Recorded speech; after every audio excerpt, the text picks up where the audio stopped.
Hello guys, welcome back to Custom Gamer. My name is Daz and this is the show where we talk about level design while playing cool maps. Today we've got another of the BeginningVille mapping competition entries. This is Crowduction by Miigga. Or is it Miigga? I think it's Miigga. I'm just going to copy William from podcast 17. Knowing my track record with pronouncing author names, he's probably correct and I am probably wrong. So, after playing pretty much all of Miigga's maps for Half-Life 2, he's got a very distinctive mapping style. It's kind of very cluttered, high detail scenes mixed with this kind of almost completely arbitrary use of puzzles and the way they interact with the map. Like, you'll just walk into a room and there will be a puzzle presented in front of you, and it's just his style. It's not really blended into the environment in any particular way. You know, it completely breaks the fourth wall kind of thing, but they are incredibly fun to do, and they're usually very creative. And he doesn't disappoint here. So you start off and you're kind of put to work straight away, and it was really fun the first time playing this map, kind of working out what he wanted you to do. So you notice here, you press the button, you either get a crowbar or a watermelon out of this dispenser. Then you're kind of just left to work out what you're meant to do. It's fairly self-explanatory, but it's kind of fun to see it all in action. And of course, my level design has since take over, and I want to try and break the scripting here somehow, so let's see how that goes.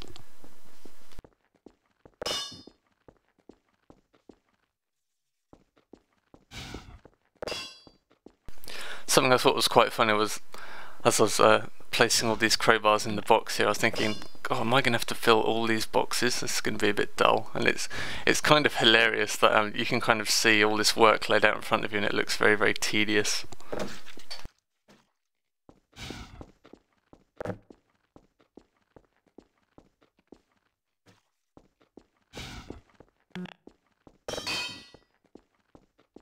Yeah, Viva la Revolution. But no, the scripting still works. I thought that was kind of hilarious. So let's just skip through this next part, shall we? As fun as it is watching me do the same menial task over and over again, I think you'll appreciate me swapping it out a bit.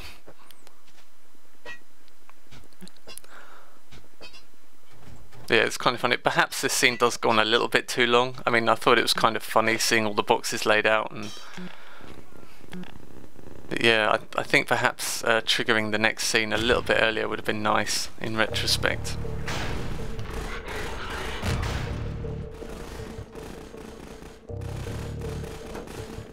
Now we get on to the next room, and this area pissed me off.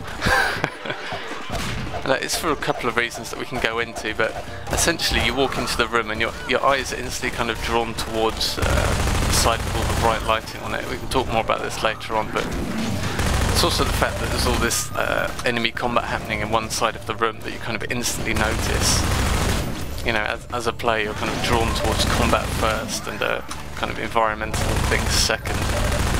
I think this area just did a very poor job of guiding the player where they needed to go. Kind of all their attention is taken up instantly with the combat. There's no real time to kind of explore the environment or see what is actually meant to be happening here.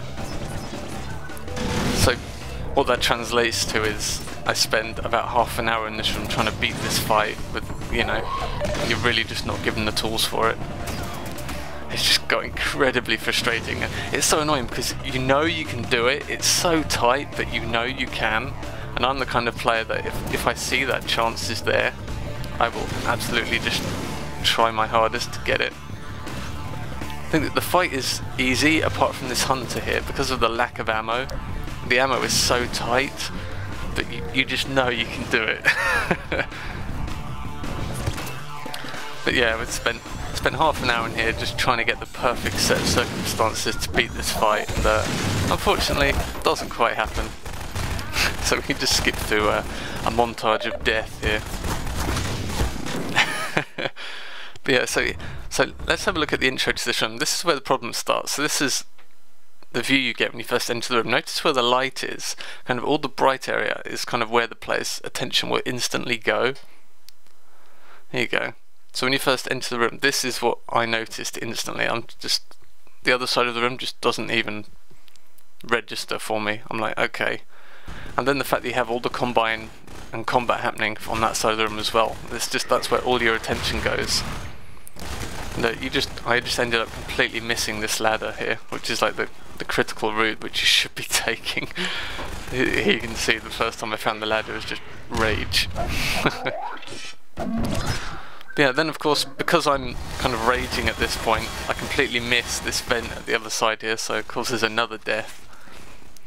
And this is kind of a situation you really don't want players to get into in your map, where they're kind of pissed off and they're not really paying attention to anything. They just want to get out of this area and for it to be over and done with. And by this point it's almost like a lost cause, like the player's just frustrated and fed up, and they're hating the map, and just the slightest little provocation, it'll either be like a rage quit or they'll just give up and play something else. It's really somewhere you don't want to be. And unfortunately this happens twice in this map. Yes.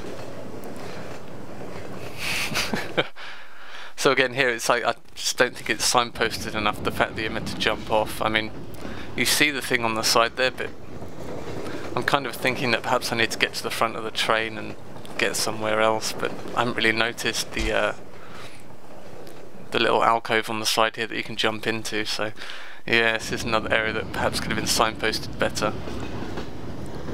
And again, I mean, it's probably stood out like a sore thumb to other players, but at this point I'm just really, really angry, so I'm not really paying attention as much as I should be. And here we get back to the kind of Miigga I know and love. So again, it's like very, very abstract puzzle where it's just, why is this even here? But it doesn't matter. I mean, it's a Miigga map. The puzzles are cool. You just have to kind of let it go and say, okay, I give up. It's a puzzle map. Doesn't try to hide it at all. That's just classic Miigga style there.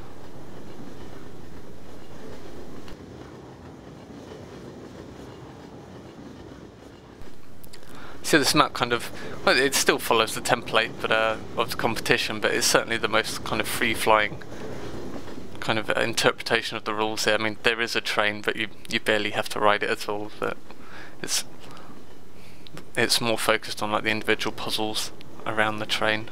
I mean, I suppose you do feel like you're travelling slightly, but not as much as the other maps. And here is the room that actually broke me.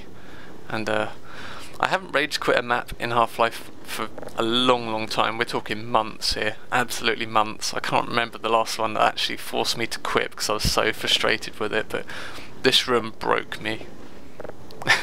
So you can see here, it's fairly simple. Just jump up on the platforms, hit the button, and jump to the next one. Now, the kicker is that there's a time limit before the platform you're standing on goes back into the wall, and it was just too tight for me. I couldn't do it, and yeah, this was the rage quit. At this point I've just completely given up. I'm just looking around wide-eyed and in disbelief that this map has broken me in such a short amount of time. We're at like, what, 8 minutes now? Well, it's been like almost an hour for me in the game, I guess, but yeah. So we're just going to skip ahead. The next day, when I decided I had to complete the map in order to do a video for it. This is kind of hilarious because the map is essentially over now. But yeah, I think it serves as a really good example of how just one little mistake of kind of grabbing the player's attention in the incorrect way can just completely throw off the rest of your map and just completely destroy any sense of progression later on. Just simply because even if you have perfect level design from that point onwards, the player is just going to be so frustrated and fed up that it may not even matter at that point. That's kind of something you really want to avoid when you're making a map. Is just, if you get the player to a point where they've just had enough, then it doesn't matter how good your map is, you kind of already failed. Which is kind of what happened here, unfortunately. Which is strange, because Miigga's a really, really good author. All the other maps I've played of his have had puzzles more complex than this, but they've been a lot more fun to do. So yeah, it's a shame. Alright, we've got one more map to do, let's do it.